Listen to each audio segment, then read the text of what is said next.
Praise the Lord. கர்த்தருடைய பரிசுத்த நாமத்துக்கு மகிமை உண்டாவதாக. இந்த செவ்வாய்க்கிழமை காலையிலே உங்களை சந்திப்பதில் மிகுந்த சந்தோஷம்.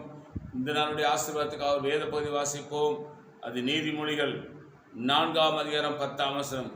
என் மகனை கேள், என் வார்த்தைகளை ஏற்றுக்கொள், அப்பொழுது உன் ஆயுசின் வருஷங்கள் அதிகமாகும்.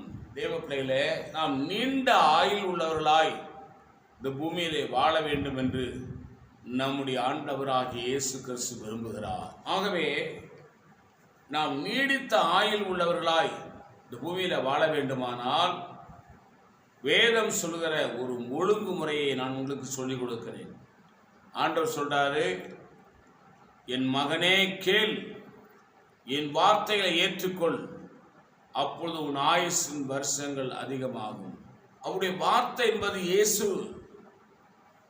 நீ இயேசுவை ஏற்றுக்கொள்ளு, நீ இயேசுவை விசுவாசி, நீ ஆண்டவராக இயேசுவை நம்பு.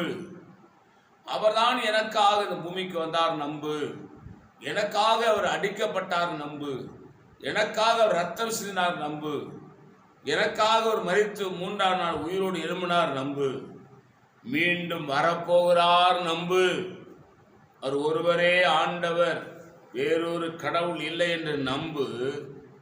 உன் ஆயுசின் வருஷங்கள் பெருகும் என்று கர்த்தர் சொல்லுகிறார்.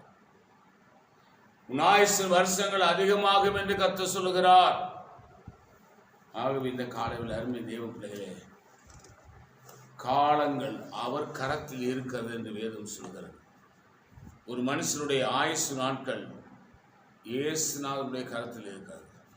நீங்கள் அவர் நோக்கி, ஆண்டவரே என் ஆயுசு நாட்களை பெருகப்படும், நீ ஆசீர்வதியும் என்று சொல்லுங்க, அப்படியே உங்களை செய்வார். நான் உங்களுக்கு ஜெபிக்கிறேன். பரிசுத்த பிதாவே, இந்த காலையில் எங்களோடு பேசின நல்ல வார்த்தைகளுக்கு ஆசீர்வாதம். இந்த வார்த்தையினுடைய எங்களை ஆசீர்வாதம் இயேசு நாமத்தில் வேண்டிக் கொள்கிறோம் பிதாவே. ஆமேன். God bless. கர்த்தர் உங்களை ஆசீர்வதிப்பாராக. ஆமேன்.